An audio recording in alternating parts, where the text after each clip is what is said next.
Welcome back. Today, we're going to learn how to share your Discord profile on PC with the new update. Whether you want to connect with friends or invite others to chat, sharing your profile is quick and easy. Let's get started. First, open your Discord app and log into your account. Once you're in, you'll want to head to the bottom left corner of the screen. Now, click on your username.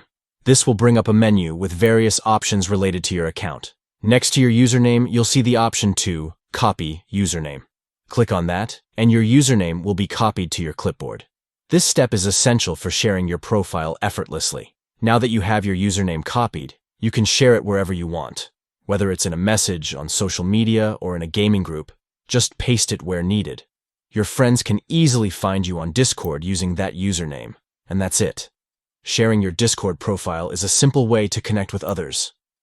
If you found this guide helpful, don't forget to like and subscribe for more tips on navigating Discord effectively. Thanks for watching and happy chatting.